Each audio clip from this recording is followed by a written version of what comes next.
it up. Good morning, everyone. We are just about ready to start. We'll start in 5 minutes. So one of the things I would ask you to do, we have these handy little devices that connect us to the worldwide world of everything. Just either turn them off or silence them. We wouldn't want to be interrupted during today's service. Today is a very important service, and we want to be respectful of that. As well, we have washrooms. There are washrooms over to that side there. You can exit through the back to a hallway. There are emergency exits, and as is labeled over the door, there's an exit to this side or an exit to that side in addition to the back doors. If for some unforeseen reason we would have to exit quickly. So we ask that you take your seats and get ready. We will be starting in about 5 minutes.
Good morning, ladies and gentlemen, distinguished guests, honored veterans.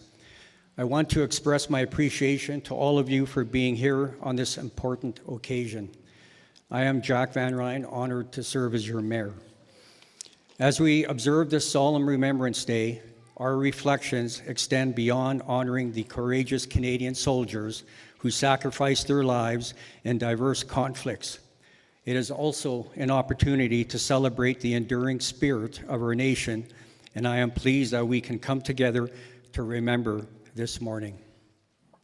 Before introducing our Master of Ceremonies, allow me to express my heartfelt appreciation that we are gathered on Treaty 7 territory, the traditional land of the Blackfoot peoples of the Canadian Plains, and pay respect to the Blackfoot peoples past, present, and future, while recognizing their cultural heritage, beliefs, and relationship to the land.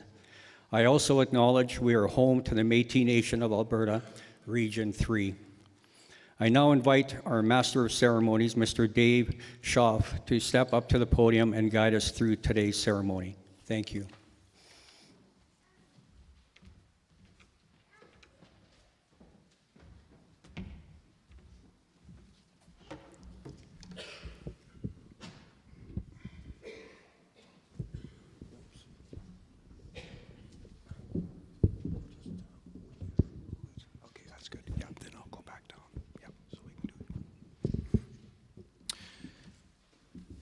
Thank you to our Mayor, Jack Van Ryn, for opening our service, and it's certainly an honor and a privilege for me to act as your MC this morning. Today is a day that we set aside to reflect on those men and women in uniform, our Royal Canadian Armed Forces. It is time to celebrate their past and active service. As well, we'd like to acknowledge our servicemen and women in the Royal Canadian Mounted Police, those in community policing, our firefighters, our medical services personnel and paramedics, to recognize the services that they provide to us on a daily basis. Remembrance Day is a time to celebrate our veterans, those who have put on uniforms to defend Canada's freedom. And especially we want to commemorate those men and women who sacrificed their lives for our freedom and liberty. Their selfless devotion to protect democracy did cost them their lives, that ultimate sacrifice. For this, we are truly grateful. At this time, I would ask our veterans and those in active service within the Royal Canadian Armed Forces to stand and to be recognized.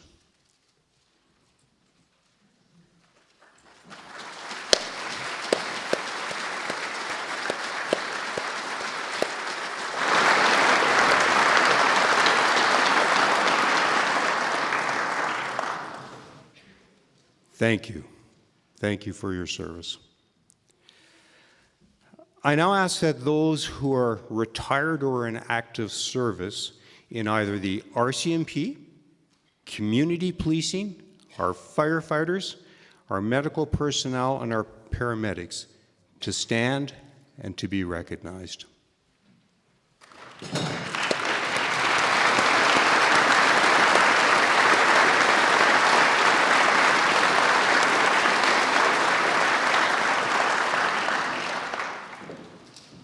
Thank you for your service and for that service that is ongoing. We want to acknowledge that Canada is a nation of many cultures. These include our Indigenous communities. They include European Canadians, Asians, South Americans, and other cultures from around the world that have made this country our home. They have put on the uniforms to defend our great lands for our freedoms, and this is so that every person can enjoy the liberty and live, work, and play in peace. And this is something that we are so fortunate to have in Canada. It's hard to even remember the last time, if ever, that we had a war. We'll go back hundreds and hundreds of years. We are so fortunate, and there are many countries around the world that would be privileged to be into that same position as us. Now, you may have noticed on the screen prior to us starting our event, there was the honor roll tribute. Remembrance Day Committee has put this together. We've seen this in the past. What we're wanting to do is to make sure that it is current. So if there's information on there that isn't current, then please provide that information to Clayton. Is going to wave. He's at the back. Anyway, Clayton is easy to get a hold of. He works for the town. We want to update that information. But further to that, we're wanting to add information about people from Coaldale area that are currently serving within the Armed Canadian Forces so that we can keep that information current. So please provide us that information, and then on an ongoing basis, we will update that. At this time, I would now want to welcome Councillor Lisa Reese to the stage for her tribute to our sovereign, Her Majesty, Queen Elizabeth II.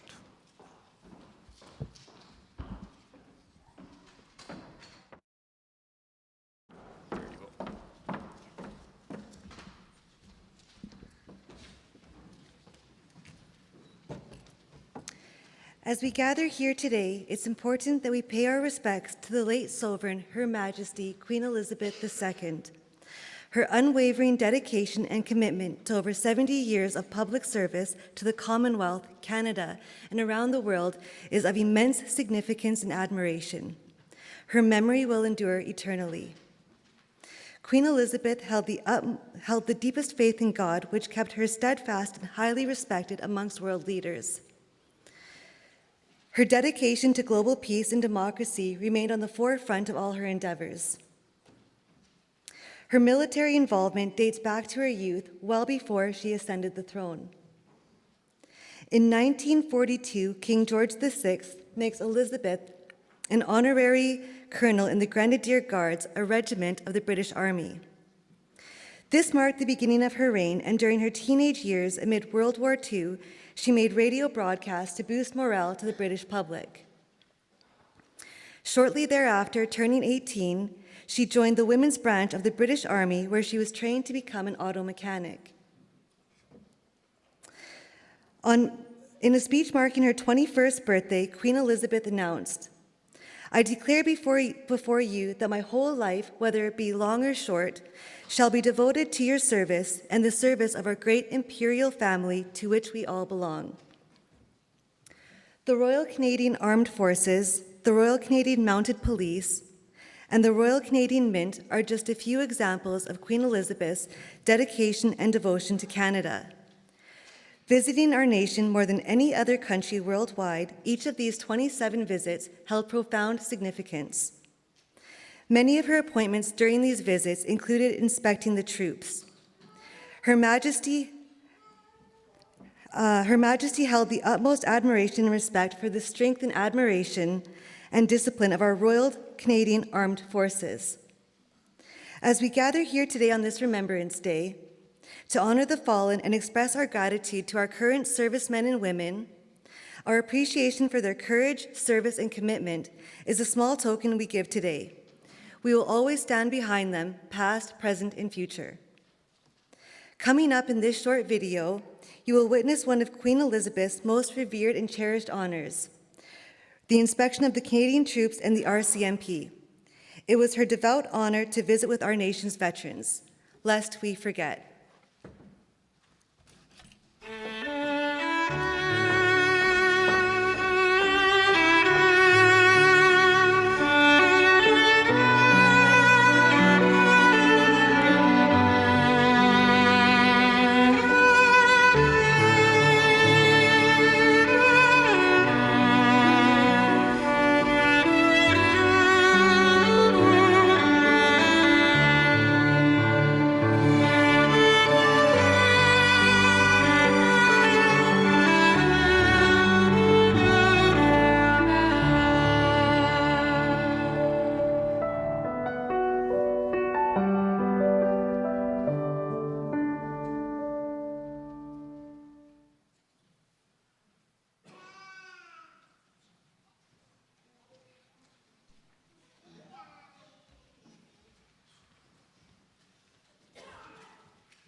Thank you, Councillor Lisa Reese, for that commentary then on the Queen, a Queen that many of us remember, and probably for many of us, the best monarch that we've ever had.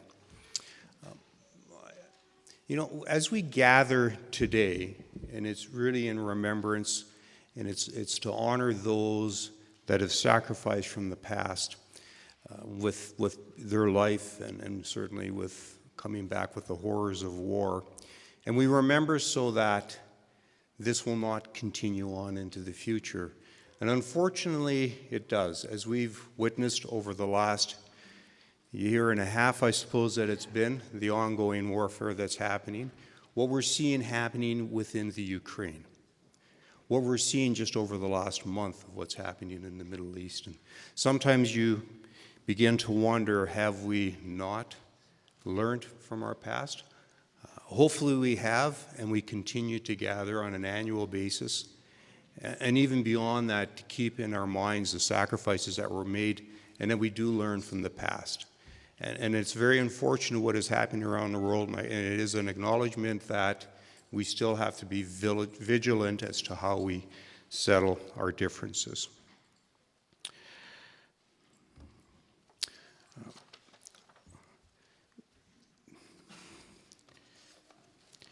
The poppy, as I have on, and many of you have on as well, is a symbol.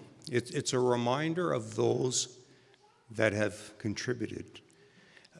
But what is the meaning of the poppy? How did it originate? Well, the poppy is a symbol of respect, gratitude, and gratefulness to the veterans who have fought for our freedom. But where did the poppy come from? What is its history? Well, this goes back to World War I. After World War I, Madame Anna Guerin, who was named the Poppy Lady from France, had been inspired by a poem. It was a poem written by John McCrae, a poem entitled In Flanders Fields. Madame Guerin saw the poppy as a way to celebrate our veterans and to help raise money for veterans' needs. Armistice Day came about, and it was a symbolic means of remembering those who have fought and died for our freedom during World War I. In 1921, the Legion, Canadian Legion, was formed and adopted the poppy as a flower of remembrance.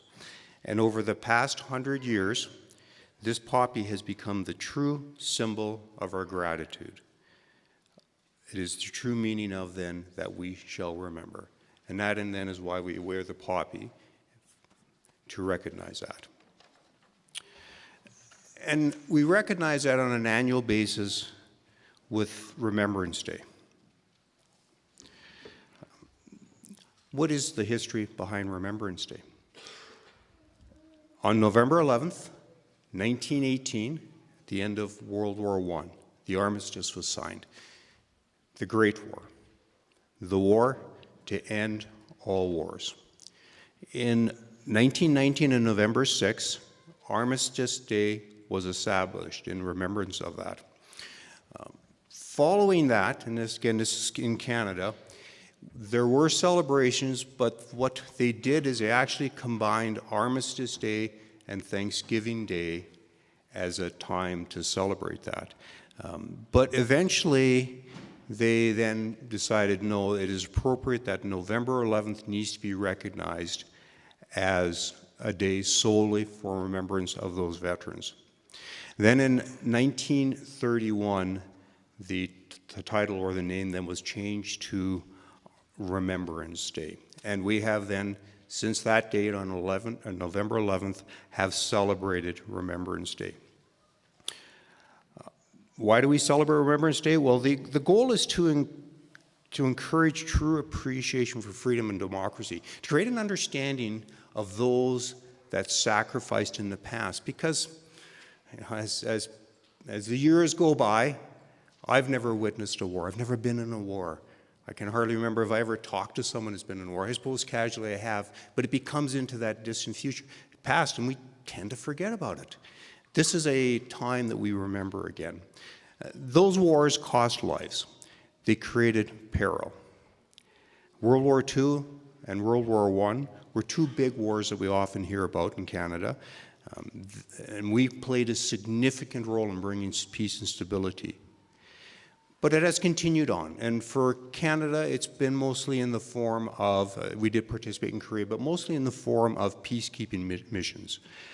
Whether it be in Congo, the Middle East, Somalia, Rwanda, Bosnia, Haiti, Afghanistan, numerous missions.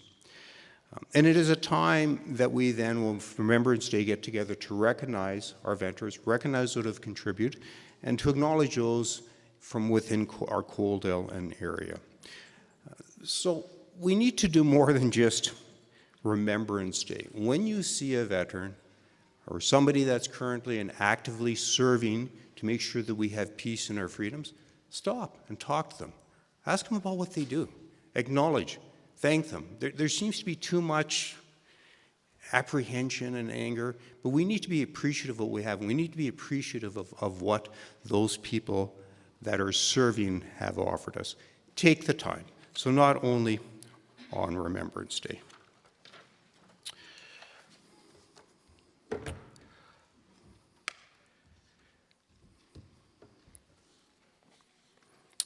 At this time, I would ask you to stand.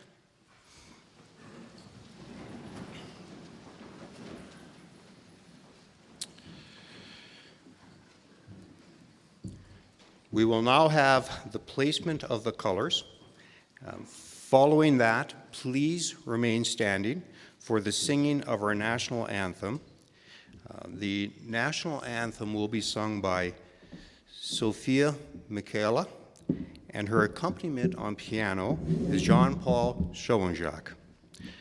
Following that, the color party will deposit the colors.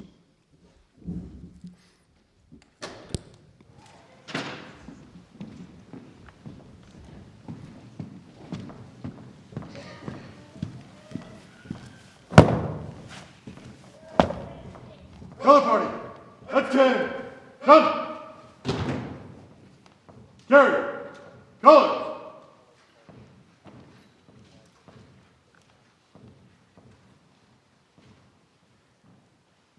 Color party, forward, march. 1, 2.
Inward, turn.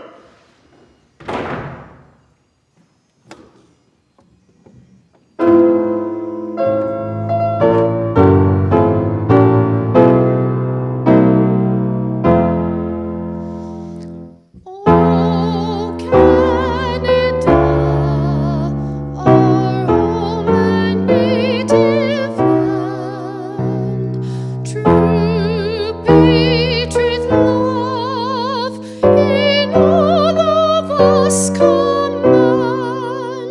With glowing hearts we see thee rise, the true north strong and free.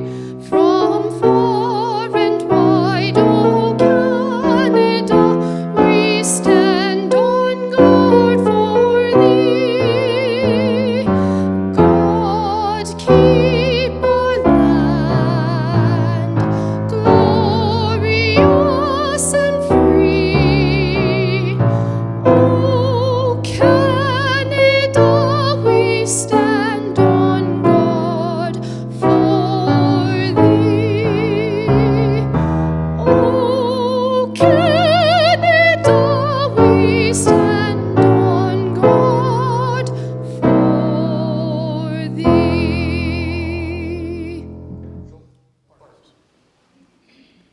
Color party, deposit, colors.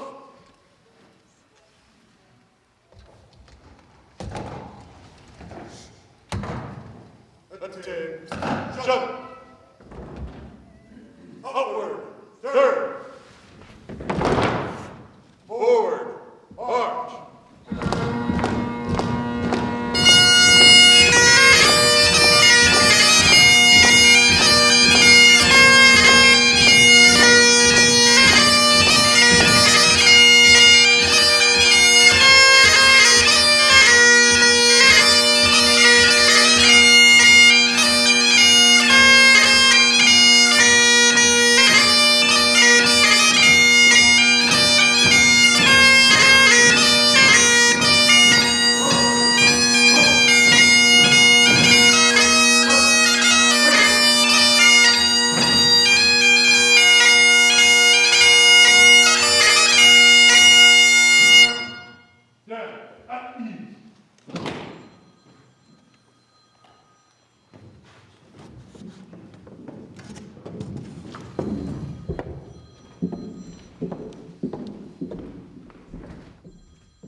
You may now be seated.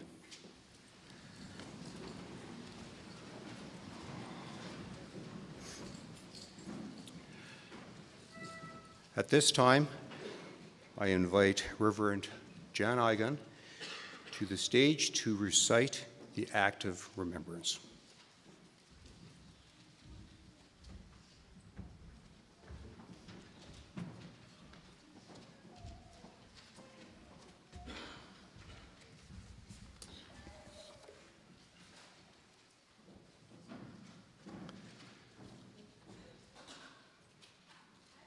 They shall not grow old, as we that are left grow old. Age shall not weary them, nor the years condemn. At the going down of the sun, and in the morning, we shall remember them.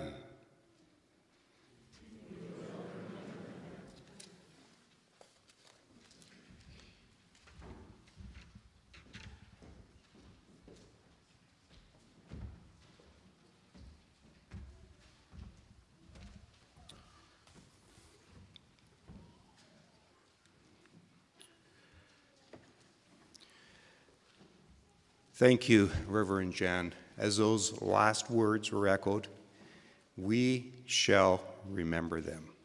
We shall remember them, which is why we gather. We gather to remember, and to remember their sacrifice, and to remember to shape and to influence our future. I'd like you to just for a moment pause and think about somebody then that you know from the past that has served. And think about the contribution that they have made. It's difficult for us to fathom where we get up in the morning, we go to work, and then we come home and we complain about the traffic, or why did that light turn red again? But there are those that have served, whether it be in World War I, World War II, in Korea, into many of the peacekeeping nations, some of what's happening in the Middle East, in other countries, and think about what it is like for their life, for those that are living in those conditions, and for those that are serving. So I would ask for you just to think about that for a moment and just pause.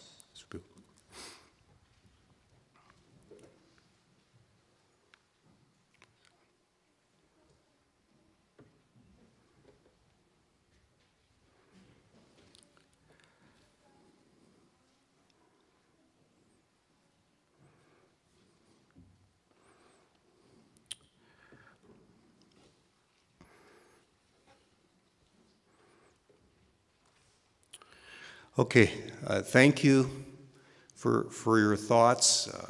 Again, as I stated, we live busy lives and we don't spend enough time thinking in gratitude of others that have contributed to their contributions shape what we have today in this country. Now, we're moving on to the next segment of our program. I would ask that you please rise and remain standing for the last post. After the last post, there will be 2 minutes of silence at 11 a.m. After the 2 minutes of silence, the lament, the ruse, and then Reverend Jan Igan will return to the stage after the ruse, and he will then recite a commitment to remember.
They were young, as we are young.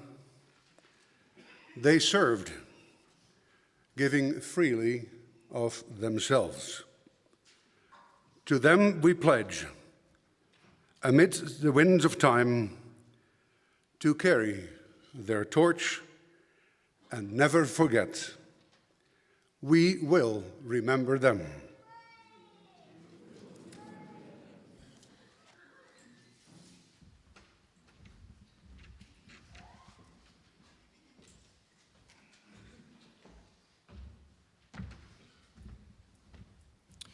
You may be seated.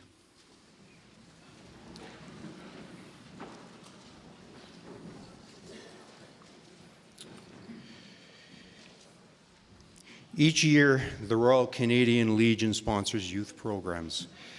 The Legion motto is, "The Legion believes in educating our youth about the high cost of freedom." It is one of their most important roles. We must impress upon the young people who have never known war that freedom was won at a cost of many lives like their own, many young lives like their own. They've never known war, and that is so unfortunate, but we don't want to forget why. And that freedom that the youth have today come with a cost from the past. So it is great to see the youth involved. And you'll see some artwork if you look, you don't have to look now, but behind you on the wall there's artwork from the students in Jenny Emery in the foyer, and as well, some of the artwork I'll be referencing is out in the foyer. Take the time to look at it.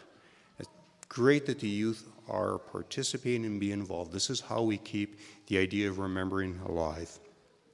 Now, these students have submitted artwork to the Royal Canadian Legion, General Stewart Branch Number 4, through their poster and literary competition.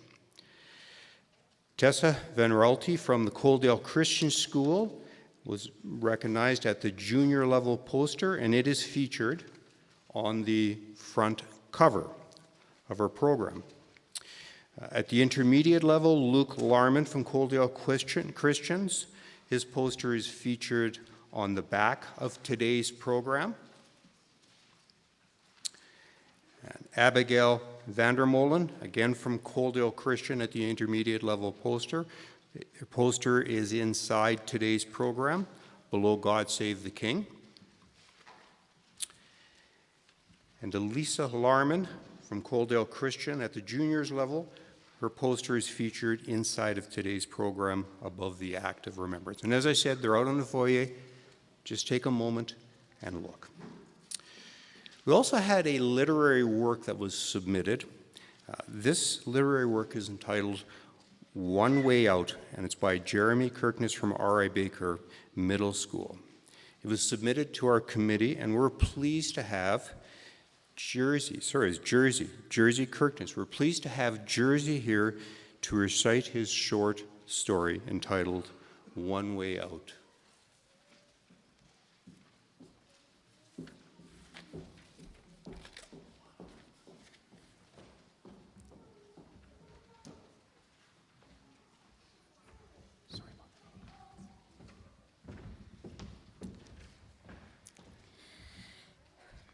I was submerged into the cold depths of a crater, my toes crippling from the icy cold. My head is numb, my eyelashes freezing, hands going purple. What do you think death is like? How would you even consider describing your experience, Mr. Hunt? The reporter asked. My mind going back in time, my fingers trickling along the water's edge, feeling the cold, icy water going up my wrists. I was falling in, the water slithering up my arms, onto my neck, in my ears. I was surrounded by the water, sinking in. Mr. Hunt, are you okay? You don't look so good, the reporter asked. My eyes opened, head spinning, heart pounding, blurry vision. Gone, am I gone? Where am I? Help me. My eyes opened, people surrounded me, some recording, some calling the ambulance, the rest stared in shock. I was sweating, my clothes drenched, my hair was sticking to my face. My eyes closed, I was falling again. This time, bodies surrounded me. I tried to scream, nothing came out. I was scared and in pain. I heard the ambulance arrive, bursting through the doors, the EMTs pushing everyone out of the way and making their way onto the stage, where I lay, my body limp, still in a trance. I opened my eyes. The room was white, a beeping noise behind my ear, like a bomb ready to explode. I closed my eyes again. I was tired. I felt like I was drained of all the energy that was inside me. I kept thinking about what the reporter had asked. What do I think death is like? I thought about it for a long time. For me, when I was on the battlefield, I was never really thinking about death. I was thinking about coming home to my family and hopefully getting the kiss my wife promised. Home. I was allowed back home after 3 days of careful consideration, my wife watching me like a hawk. I didn't have flashbacks for 3 days, which by now was my new record. My wife was making supper. The aroma of chili wafted to the living room, where I lay watching TV. I looked out the window at the snowflakes falling on the ground. The snow brought me back to the battle. We were freezing, the blizzard moving closer to us. They told us to hide and regroup later. I crept into a crater, not knowing it was full of icy cold water and who knows what else. I can't do it anymore. The pain, the suffering, reliving every single moment, every single day. There's only one way out. Yes, people will miss me, but I want to be at peace with my demons. People will cry, but I don't want to waste my life being in fear. But all that matters is that I came home and got my kiss. In between 2008 and 2013, just over 5,200 veterans have died from the effects of PTSD.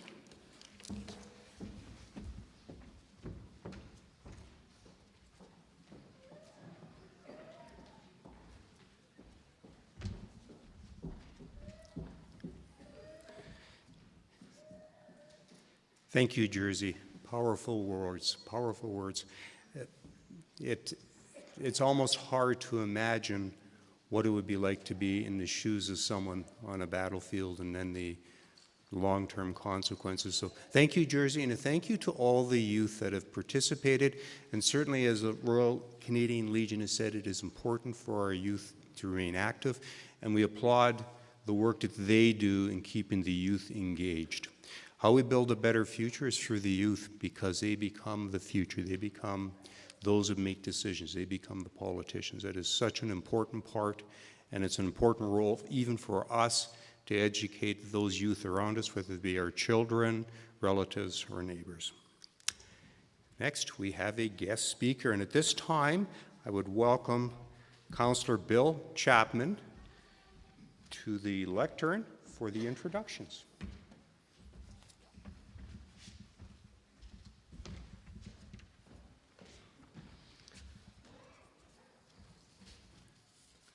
Thank you so much, Dave.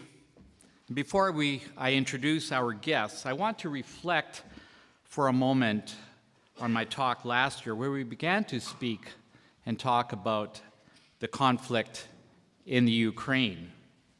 And I think this will help us relate to today's keynote speaker. A quote from Ukrainian President Volodymyr Zelensky in February of this year. And he says this: "We have been standing for exactly 1 year, and we still know every tomorrow is worth fighting for." All of us have read through our social studies and history lessons, and we've learned that in the 1900s, in the early 1900s, immigrants came to Canada to escape the persecution and the surgency of communism in the eastern states of the Soviet Union, fleeing Odessa and other parts of Russia. Mennonites, Catholics, and Lutherans of German descent, and many others, recognized and moved to Canada and to Coaldale as their preferred destination for their agriculture expertise and to freely practice their faith. Of course, as well, my wife's great-grandparents came from the Odessa area in 1909 to escape the perils of war, to freedom and opportunities in agriculture here in Canada. And since those eras, over 750 people have chosen Coaldale as their home, and these people are of Ukrainian descent. In 1991, the Soviet Union had collapsed. The Ukraine declared itself independent from Russia, and democracy was the new political, social, and economic climate in Ukraine, as in other parts of Eastern Europe. Nevertheless, in 2021, Russia once again began flexing its strength on Ukraine, and Canadians and nations around the world as Russia began massing troops near its borders with the Ukraine. In February of 2022, President Vladimir Putin issued a tax on its neighboring nation of the Ukraine. And this war has now crippled Ukraine's economy and agriculture and trade and energy. Immediately, nations around the world responded with sanctions on Russia, and democracy and freedoms were put on hold. And today, there are over 32 zones of conflict, including Gaza, on our world, plagued by battles affecting innocent people who are suffering from hunger, from PTSD, from losses of family and homes. In April of 2022, over $10.1 billion was pledged from 40 different leaders from around the world, including Canada, to assist in the displacement of citizens in Ukraine and to deal with potential global food crisis. And local agencies like our Canadian Food Grains Bank, our Mennonite Central Committee, and many other NGOs are assisting with donations and food to the Ukraine. And once again, many communities like Coaldale and Lethbridge began receiving refugees and immigrants from the Ukraine. So I want to share with you about one of our own, this person's vision for giving people hope, a vision, and a future in freedom. And at this time, I'm honored to introduce to you former Coaldale Mayor Duncan Lloyd, who's also a member of the Downtown Rotary Club of Lethbridge, and they are sponsoring refugees from the Ukraine. And Mr. Lloyd will introduce you to our keynote speaker for today's Remembrance Day service, Olena Menderallo. Mr. Lloyd.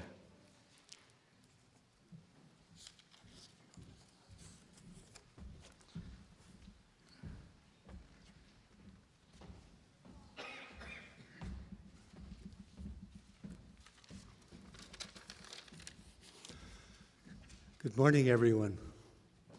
I'm just going to give you a few facts about what is happening now in Lethbridge area here with our own Rotary Club here and the settlement in Canada. The invasion of Russian forces into the Ukraine has caused 8.2 million Ukrainian people to be displaced within that country. The reality is that 960,000 applications to come into Canada have been made. And Canada has approved 682,000 requests. Approximately 200,000 Ukrainians have arrived here in Canada in the last year. 32,000 are located here in the province of Alberta. Lethbridge and area, we have more than 200 families here. Canada has authorized these people to enter on a temporary permit for 3 years. They must apply for permanent residency before the end of the third year if they really want to stay here in Canada. Our Rotary Club has directly supported 64 families in the city of Lethbridge, and there's a few out here in Coaldale. This number grows by the week. They come every week. We help them to find a place to live, and finding a place to live is not easy right now with the cost of apartments and the availability of apartments, and so some are living with 2 or 3 families in one apartment for a certain time until we find a place. So it's been very, very hard. We've also provided them with clothing, food, furniture. I've never lifted so much furniture in my life. Household items and rides to doctors and other appointments and that. Job connections, we've made as many job connections as we can in this area so that we can find work for them. And we also have some child care, and we work hard to try and get them to integrate into Canada as quickly as possible. Lethbridge Family Services has certainly been a big support in giving guidance to us to help us along because we had no experience in this field. Now, to introduce one of my favorite new friends here, and that's Olena. Olena was born in the Ukraine, attended school there, trained as a pharmacist, and was married, had one daughter. She's here, Stash is here today beside her.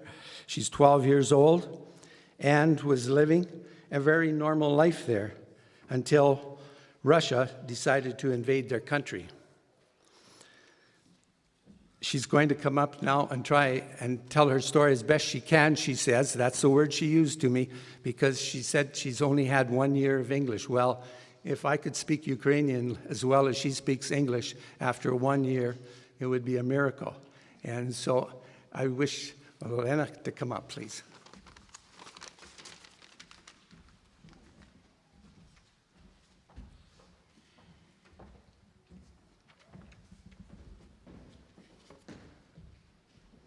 Good morning, everyone.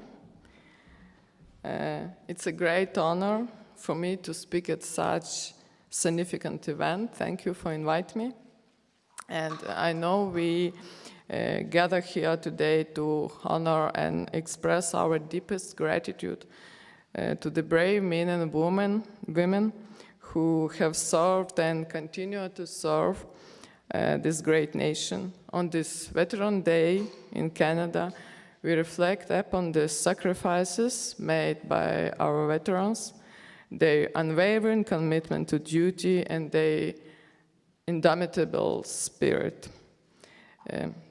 As we commemorate this day, let us not only recognize the valor of our veterans, but also acknowledge the impact their service has had on shaping the Canada as I can see today, as we know today. Their sacrifices extend beyond the battlefield, reaching into the very fabric of our society, influencing the principles that define you, me, us as a nation. I would like to say that almost every family in Ukraine has a member who is a Second World War veteran. Include my great-grandmother. His husband was died in that war, Second World War, in the age around 25 years old. So, and she always used to tell me stories about him. And but also, I would say in Ukraine we also have a Veteran Memory Day. On the day, it's in May 9. Students, school children, and just people else, we bring in bouquets, flowers to monuments, just to memorize that people who gave their lives for our freedom. But for me and for my daughter, for our generation, it was always talked about something like what happened in the past. It was like a history. All this horror war story, this pain, this grief, it was something like it was happened years ago. You learn it at school and you can see it in the movie, but it's just you know that and that's all. But however, unfortunately and literally unexpectedly, the current situation for my people, for my nation, is that every citizen in Ukraine now personally know a few tens, 100 people who has died in that absolutely unfair war.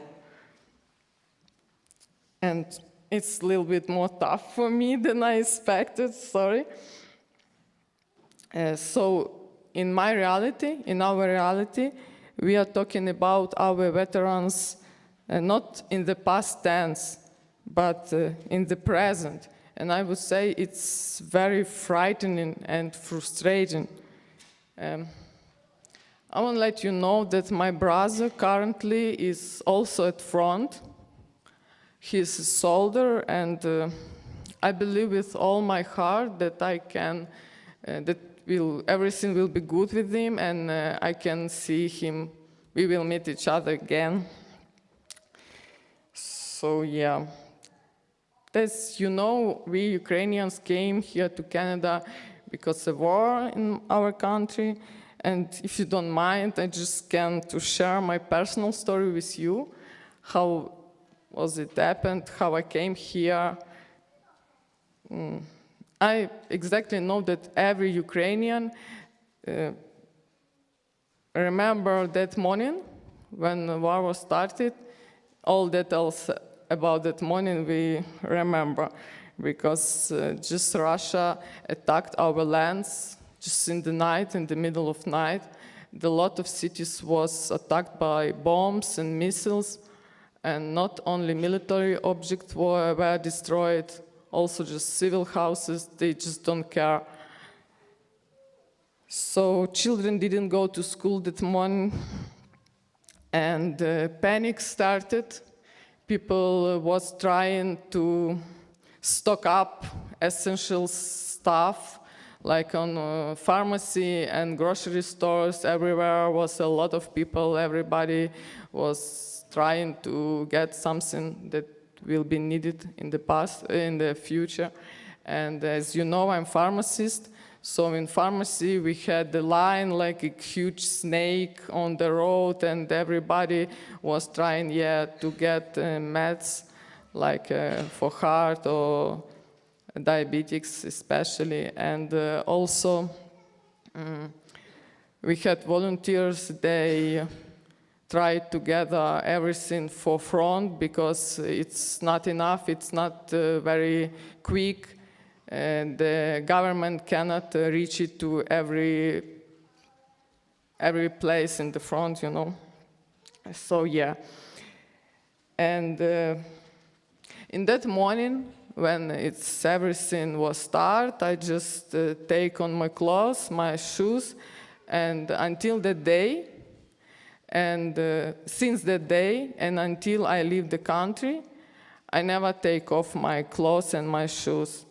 Because we had, just for quick shower, because every day and every night, a few times we had air alarm. So you should wake up and go to shelter, to bomb shelter, or just to basement, or just hide anywhere in your house. We had, if you know that you cannot get shelter quick, we had, we call it rule of two walls. So between you and outside, it should be two walls. First wall will be ruined by missile, and second wall will be protect you from that. That's how we expected. So yeah, I just got dressed that morning, and 3 weeks I was living in Ukraine because I had a job, and it's not so easy, you know, just leave your country. And also my family the same, because if you have to wake up just in the night and run somewhere, you cannot be naked, right? And it was winter, it was February 24th, so yeah. And also what I did, I just take together, collect all my documents and all our money, everything that could be values. I split it to 2 backpacks. And one backpack was always on me, because when you leave your house, you don't know, can you back or no? What if they just destroyed it today? So one backpack was always on me. I went to the job and do my business. And second backpack was always, I told this backpack you have just always keep in your hand. It was with my grandma and my daughter, with my mom and my daughter, because she took care about her when I was out. Yeah, and then the situation was getting worse. A few days, the Kyiv was captured by Russian soldiers, and they made awful things there. They robbed everything, they raped women, they raped children, they killed just civilians. And that's awful, but that's funny. They just robbed apartments, they took kettles, wash machine, laptops, and was trying to send it by post to their families. That's, that's ridiculous, but it's awful. So, and in my city, barricades was set up on the roads because we didn't know, we were expected the tanks can came to our city too, right? So, and a curfew was declared, so we couldn't be on the streets after 9 p.m. because it was dangerous and yeah. So yeah, a few days later they captured the capital of Ukraine and few cities more, and also they captured nuclear power plant, and they were threatened by that, and every day the threat of that nuclear explode was growing, and I get scary because not really about me, but I have a kid, she was only 11 years old, and I couldn't just sit and wait until that horror will come to my house, right? But it was very hard decision to leave the country because all my family is still in the Ukraine, and also, I don't know, you know it or no, men cannot leave the country because the war. All men, the age from 18 to 65, they still be in Ukraine because they can be a soldier. They are not a soldier, but they can be. So only women and children could leave Ukraine, and young boys and old men. So yeah, it was really hard decision, but I tried don't think about that in that moment. But now, in looking back, I realized that it was really hard, and for today, I didn't see my family 1 year, so I didn't see my mom. Thank God I can reach her by phone, so my city is 50-50 normal. We don't have really great war in my city, but we have destroyed houses, we have missiles, everything could be, because they just don't care, they don't ruin only military objects. Everything could be a goal for their missiles.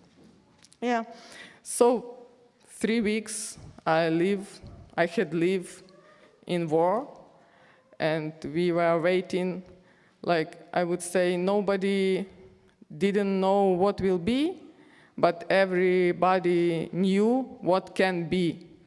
And all of us, we were expected the most worst end, actually. So we decided to went to Poland by bus. I just took 2 suits, 2 luggage with my stuff, my documents, took my daughter, and we went to Poland. It was panic on the borders, and people was waiting in that lines to leave the country a few days. Yeah, our bus, we were lucky. Our bus, we were waiting only 12 or 14 hours to cross the border. So for that moment, it was really good. if I can see that. So, yeah, and then we came to Poland. I stay with my friend. She's from Ukraine too, so we just stuck together. And I lived there like 2 months almost. And then I hear that the government of Canada create this program for Ukrainian citizens who is coming from war, and we just decided to apply for this visa. I knew that Canada has probably the best global reputation, right? Like Canada is often seen as a responsible global citizen contributing positively to international affairs, so everybody is welcome here, right? Canada can be home for everybody. And I thought I have to use this opportunity for my daughter, just here. So yeah, we just make that application and we were waiting for visa. It wasn't so easy. You just make application and everything you could do is just wait. And as you know, Duncan told it was a huge amount of application. It was very difficult for offices to work on it. So we were waiting and waiting, and then it wasn't really easy to be in Poland, and I'm sorry, maybe I make you bored, but it's my story. So I try to be shorter. And then we went to Germany. In Germany, we live in a host family, just host family with German people. They are very nice, yeah. And there we keep going to waiting for visa. So I was waiting for visa, for Canadian visa, like 3 or 4 months, I don't remember exactly. And I know some people are still waiting. So they waiting like 1 year. But anyway, I'm here and I appreciate that. So I don't know, maybe you know it on that. We are not here like refugees. That's not a program like a refugee. They just gave us a visitor visa. I have visitor visa. Like you can go to USA, so this way I came to Canada. I'm not refugee. Nobody is Ukrainian. They are not refugee. We are not refugee. And they just gave us a visitor visa. And when we landed here, they gave us work permit for 3 years. So we are more than welcome just to came here and work. We can work, and 3 years. And then that work permit is done, so I don't know what will be done. Yeah. So when I get my visa and my daughter's visa, we fly to Calgary. Few months before me, my friend from Ukraine, she's a girl, I know her like 10 years. So she came Canada in the summer. I came here exactly 1 year ago on Halloween. And it was nice, actually. Yeah. And she picked up me from Calgary. She asked his neighbor, because she doesn't have a car. And they picked me up from Calgary, and then that's how I got Lethbridge. And just next day we arrived. It was a huge snow like this, really. And it was minus 23. And I say, what? Just in the first day? You kidding me? Yeah, but I had, how you call it? Jet lag. So I didn't really realize what's going on. Yeah. And then few days you have to make your paper job, right? And we went to Lethbridge Family Service. So they offered me to reach out to Rotary Club. And it was a very big luck. I appreciate everything they did for me.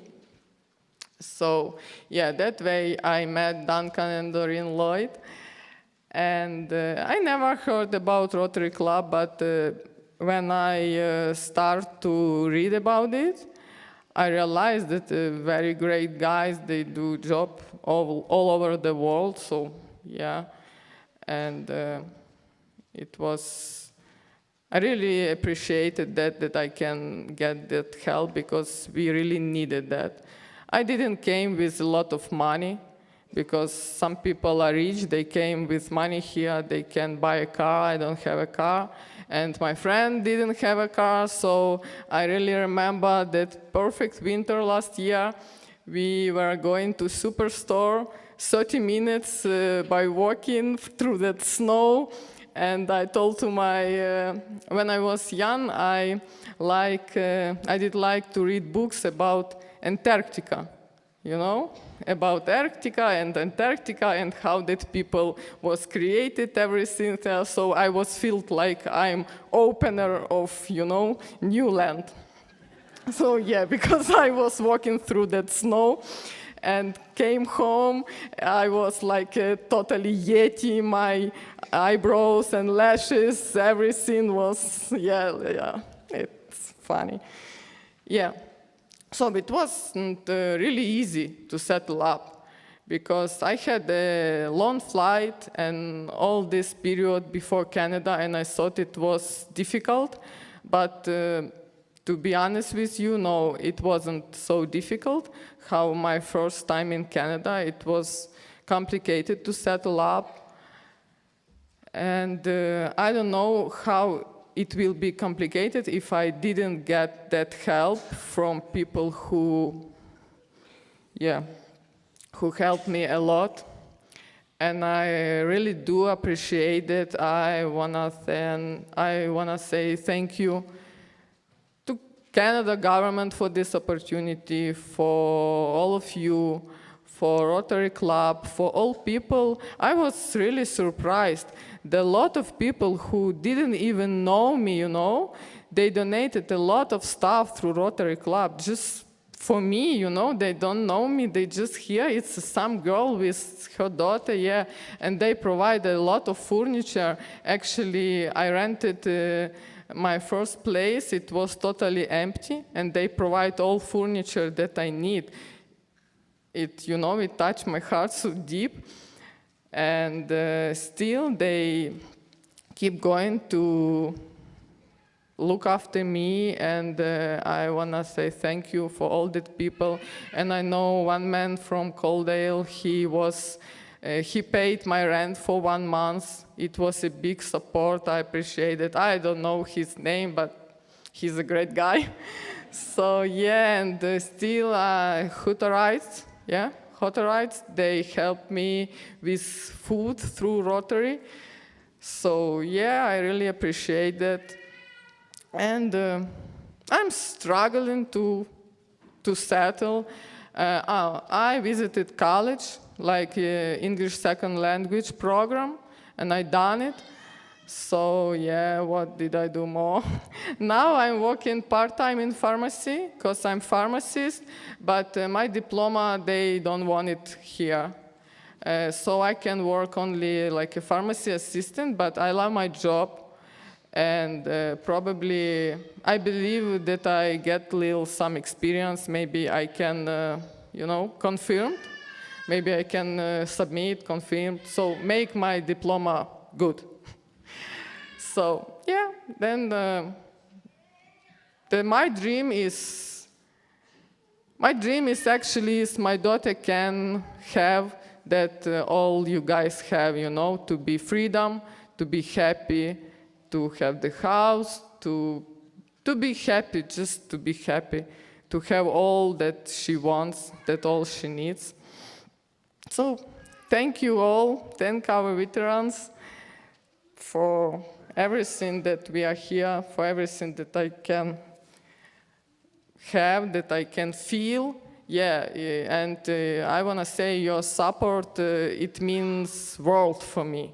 It's very great support, and I'm pretty lucky. I feel happy that I could find the peaceful place here in Lethbridge. Oh, Coaldale, I live in Lethbridge, but Coaldale's a nice town too. So yeah, Thank you. That's my story. Sorry. Thank you.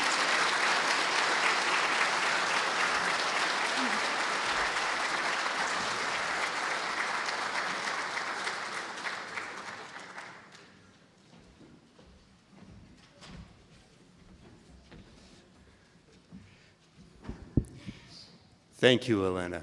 No, your story is not boring. You're not boring us. It was great. You bring an insight, bring a firsthand experience of what it's like to live within a war zone.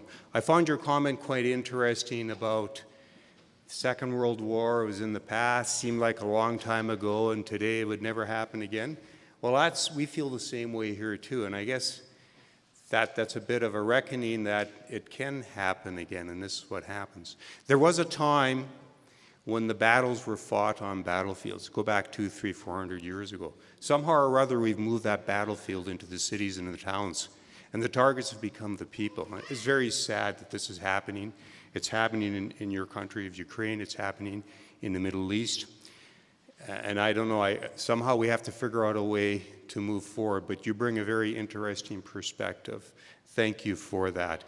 And a special thank you to the Rotary Club for doing what they have done to facilitate this. Only recently I've become familiar with what the work that the Rotary does, and this is the type of work they do, and this is great.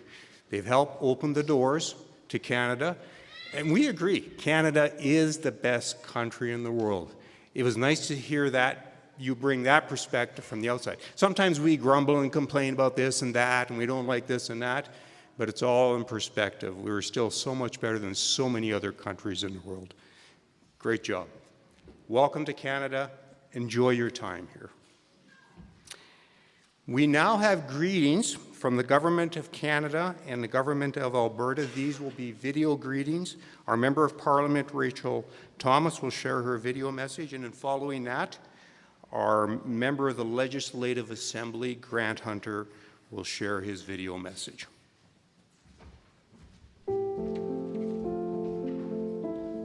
On Remembrance Day, we gather to remember and honor those who made the ultimate sacrifice in service to our country, and to pay our respects to the living heroes. We pay tribute to the men and women who serve this nation with unwavering courage, selflessness, and dedication, even at the cost of their very own lives. As we wear poppies over our hearts and observe a moment of silence, we reflect on the profound impact of war and the importance of cherishing the freedom and peace that we enjoy today. In this moment of reflection, let us pledge to support and care for the veterans among us, recognizing their journey did not end when they returned from service. Rather, the impact of their commitment and their sacrifice endures, and it affects not only their lives, but the lives of the loved ones around them. In honoring both our fallen and living heroes, we unite as a community, committed to preserving the memory of the past and stewarding the present for the sake of the future, lest we forget.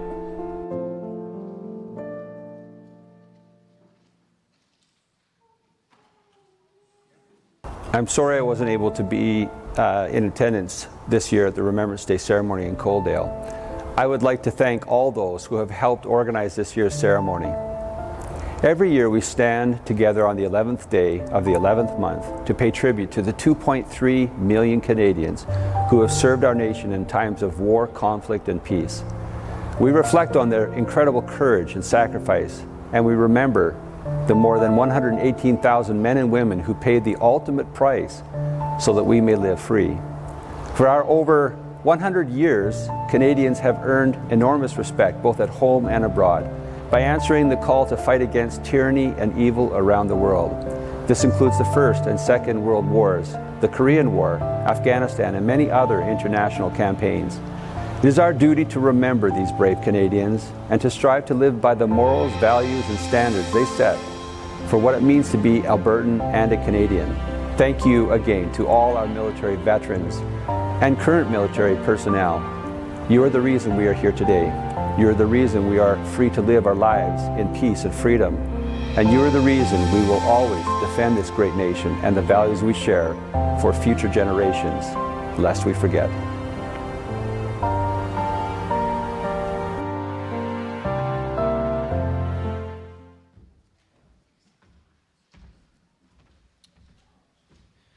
And we do thank their support. I know that they would be here. I know our MLA Grant Hunter has attended in the past, but as you can expect, it's a busy time for them. So we appreciate their video greetings. I would like anybody that is a wreath bearer or a wreath layer to go to the back. We need to get you organized, as that will be coming up shortly.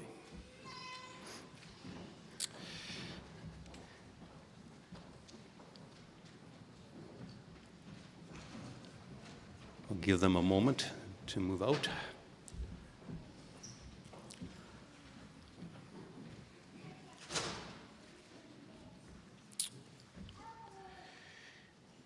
I had mentioned in Flanders Field, and it's part of the history with the poppy, the development of the poppy, and it is, I believe it's in your program, but at this time I would call Gavin Bishaw. Forward. There you are. Gavin is going to recite for us In Flanders Field, and the reply to In Flanders Field will be retired Sergeant Wendy Nelson. It's all yours, Gavin. There you go. That work? Yeah. See that. In Flanders Fields by John McCrae. In Flanders Fields the poppies blow between the crosses row on row that mark our place, and in the sky the larks still bravely singing fly scarce heard amid the guns below. We are the dead short days ago, we lived, felt dawn, saw sunset glow, loved and were loved, and now we lie in Flanders Fields. Take up our quarrel with the foe, to you from failing hands we throw the torch. Be yours to hold it high, if ye break faith with us who die. We shall not sleep through poppies grow in Flanders Fields.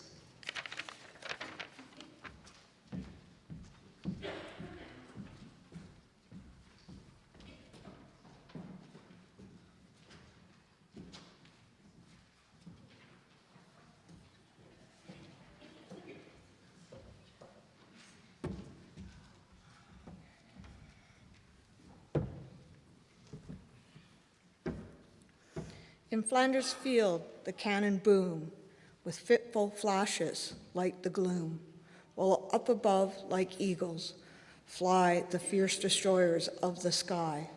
With stains the earth within you lie, is redder than the poppy bloom in Flanders Field.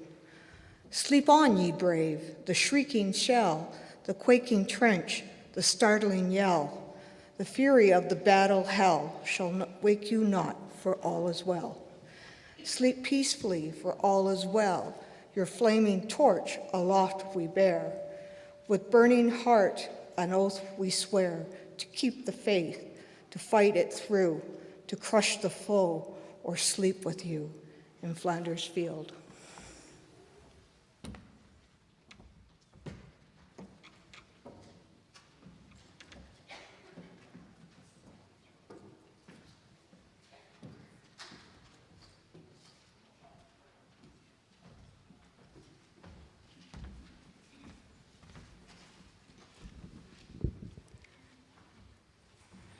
Thank you, Gavin and Wendy. As with the poppy, there is the wreath, and the wreath is a symbol of our respect, gratitude, and remembrance. And at this time, we will move forward with our laying of the wreath. This is then by various organizations. These are laid then in respect for those veterans.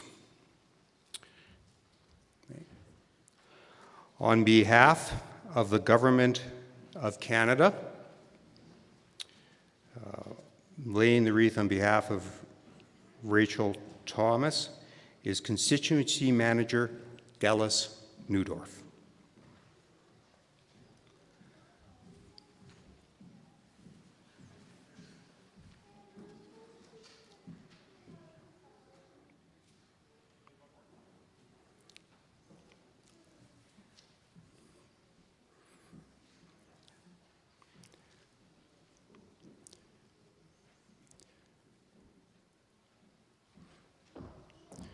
On behalf of the Province of Alberta, Councillor Bill Chapman will be laying the wreath on behalf of our MLA, Grant Hunter.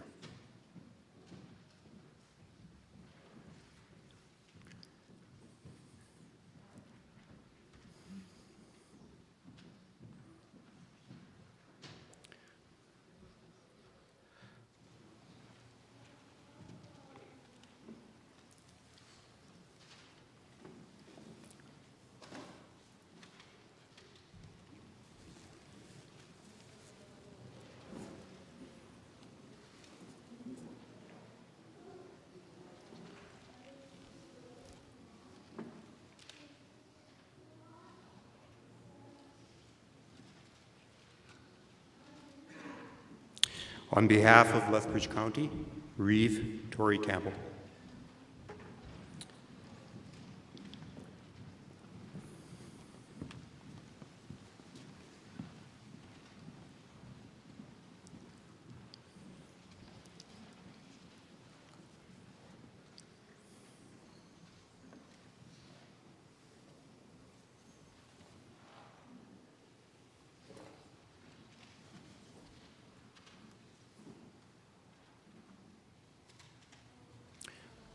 On behalf of the town of Coaldale, Mayor Jack Van Ryn.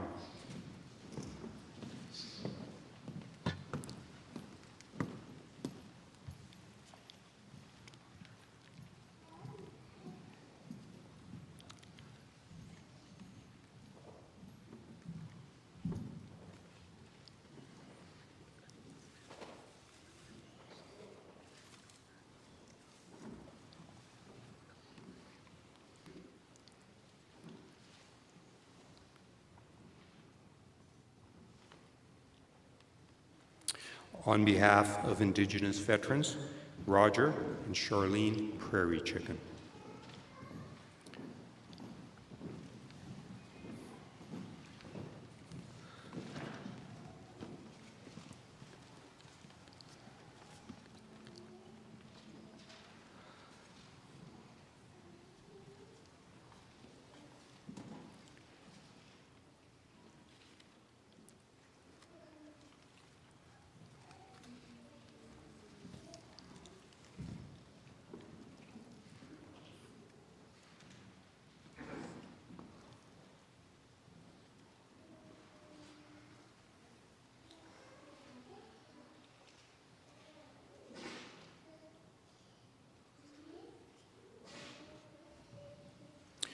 On behalf of bereaved mothers, Patricia Damjanoff.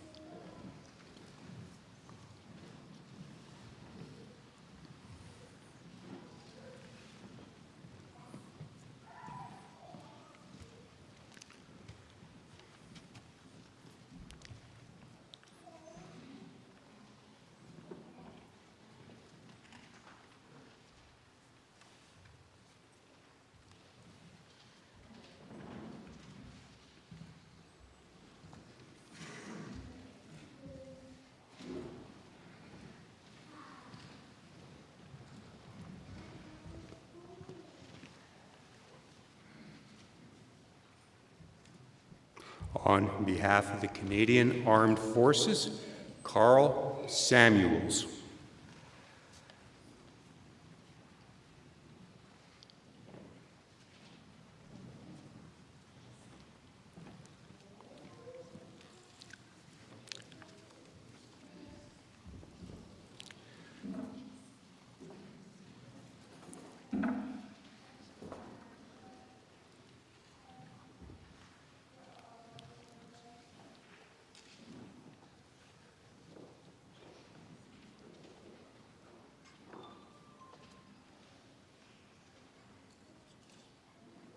On behalf of the Royal Canadian Legion, Diane Reed.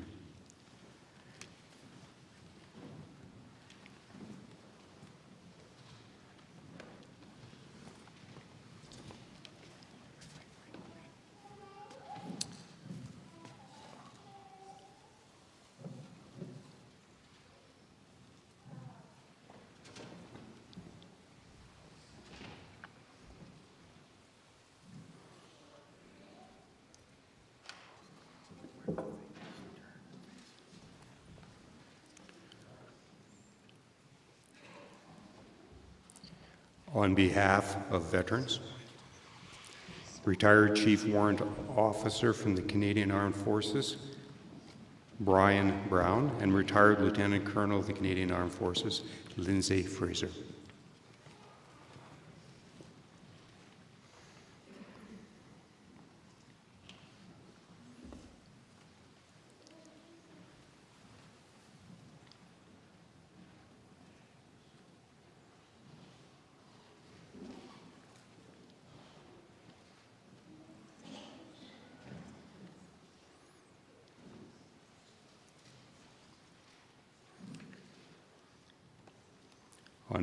On behalf of the Royal Canadian Mounted Police, Corporal Fraser McMillan and Constable Greg Tillich.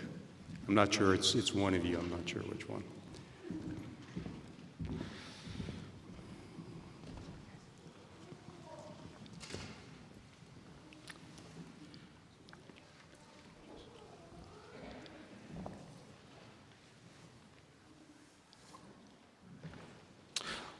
On behalf of Coaldale District Emergency Services, Tyler Cobies.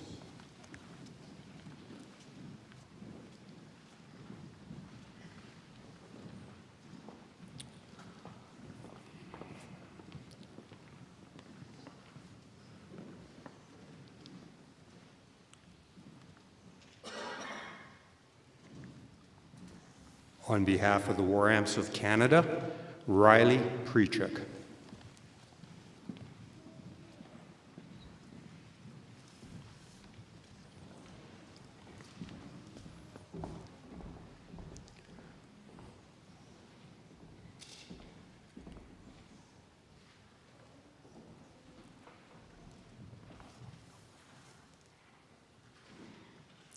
On behalf of the Coaldale Teachers and Support Fund, Corey Hegland.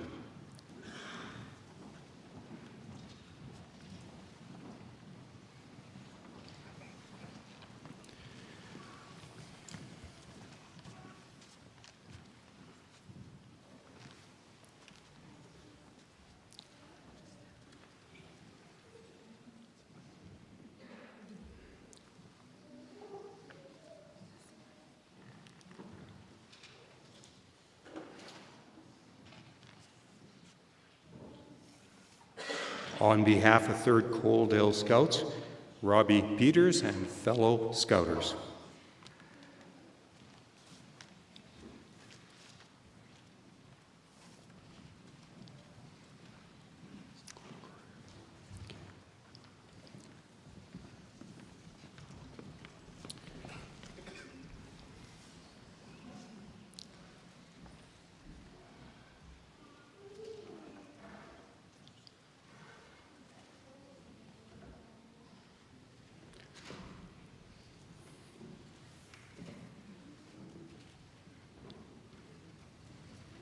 On behalf of the Coaldale Girl Guides, Sarah Nelson, Belle and Abby Parker.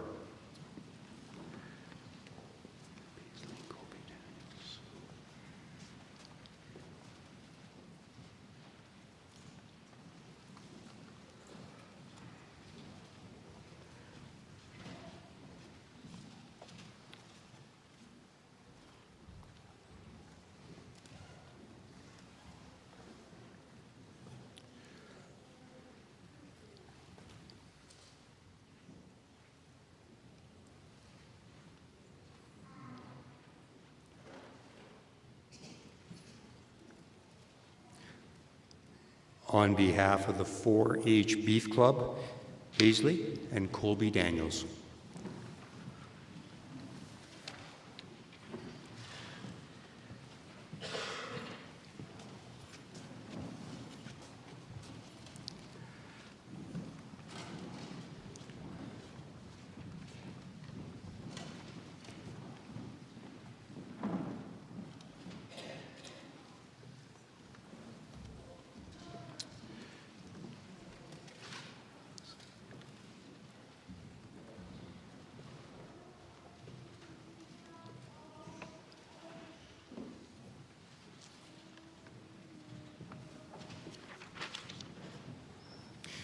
Thank you to our wreath layers. Thank you to the organizations that sponsor the wreaths for our celebration.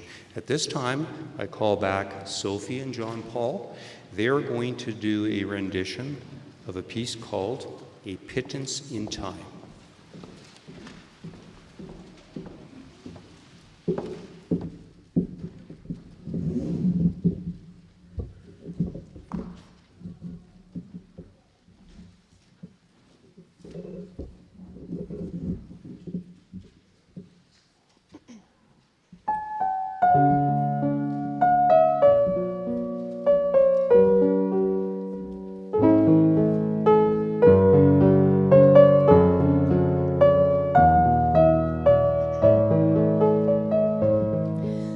They fought and some died for their homeland.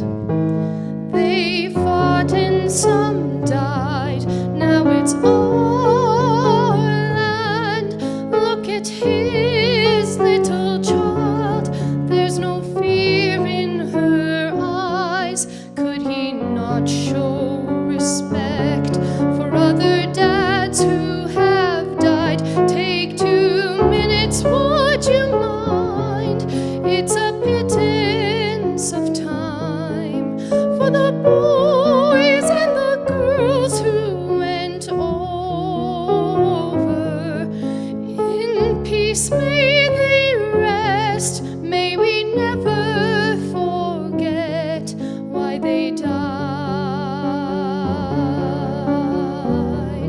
It's a pittance of time. God forgive me for want to strike him. Give me strength so as not to be like him. My heart pounds in my breast, fingers pressed to my lips. My throat wants to bawl out, my tongue barely resists. Take 2 minutes, I will bide. It's a pittance of time for the boys and the girls who went over. In peace may they rest, may we never forget why they died. It's a pittance of time. Read the letters and poems of the heroes at home. They have casualties, battles, and fears of their own. There's a price to be paid if you go, if you stay. Freedom's fought for and won in numerous ways. Take 2 minutes, would you mind? It's a pittance of time for the boys and the girls who all over. May we never forget our young become vets at the end of the line. It's a pittance of time. It takes courage to fight in your own war.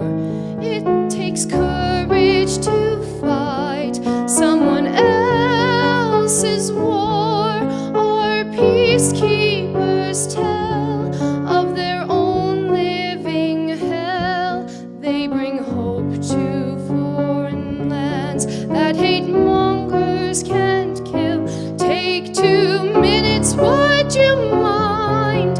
It's a pittance of time for the boys and the girls who go over. In peacetime our best, still don battle dress and lay their lives on the line. It's a pittance of time.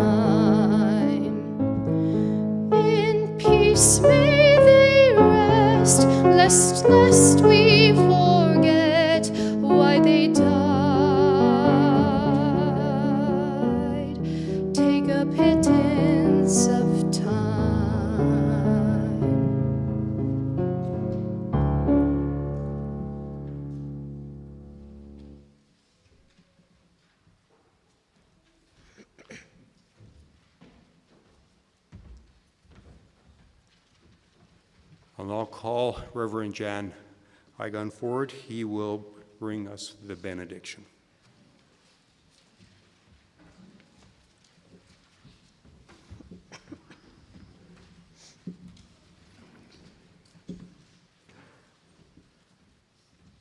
It is my privilege to present to you the benediction. Benediction means speaking well. I would like to send you on your way with these words. November 11, dates matter. What happens on dates matter. November 9, November 10, November 11. Remembrance Day 2023 is about more than talking about taking a tour of the battlefields of the world. Remembrance Day 2023 is about more than letting history speak for itself. Remembrance Day is about silence. It is about reflecting on the fight for freedom and valuing the sacrifice of soldiers' lives. Canada has not seen war on Canadian soil for a long time. Not a war with bullets and battlefields, at least. But the battle for the mines was never gone from Canadian soil. The battle for the mines and the hearts is on at this very time. And it is a fierce battle. Any battle is a fight. Any battle has winners and losers. Any battle will come to an end. Canada knows its battlefields.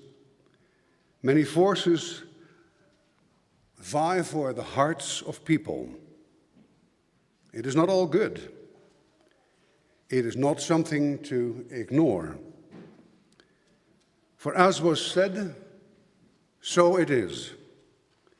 The only thing necessary for the triumph of evil is that good men do nothing.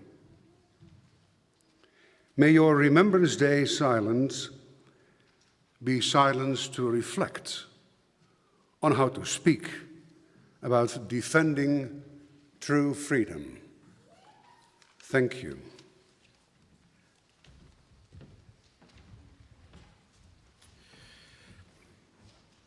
I would ask you to please stand now as the color party retrieves the colors. After that, remain standing for God Save the Queen, led by Sophie and John Paul.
Color party, upward, turn. Quick, march.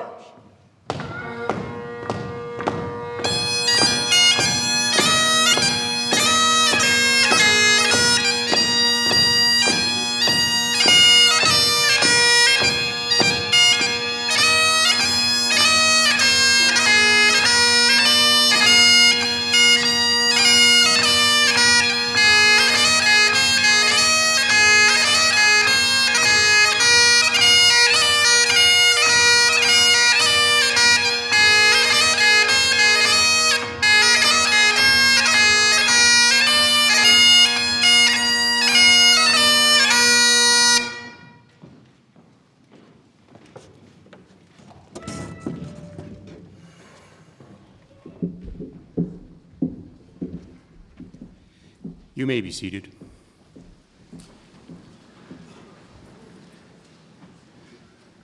This concludes this morning's service. A special thank you to the organizing committee. They know who they are. I don't have to tell you. You can probably figure that out if you want to know from Clayton. But they've done some great work this year, as we've done in the past. We continue to work on the program to improve the program. And it's a great commitment from the committee and the town of Coaldale to sponsor this event. Takes a lot of work to put this together, and one of the things we've added in over the last number of years has been the live streaming, which is a great idea because that then allows those that may not be able to attend the service to be able to watch it online, and I believe to watch it afterwards as it stays on the town of Coaldale's website. It's important to remember for all generations to continue this tradition of Remembrance Day, and to honor the fallen and to thank those who have served and those in active duty.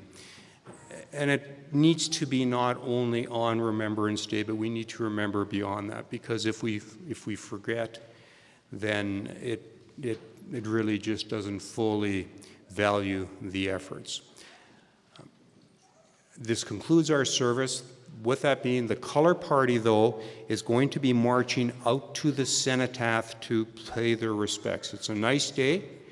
I would encourage you, if you have time, to follow the color party out to the cenotaph. Enjoy your day, and remember. Thank you.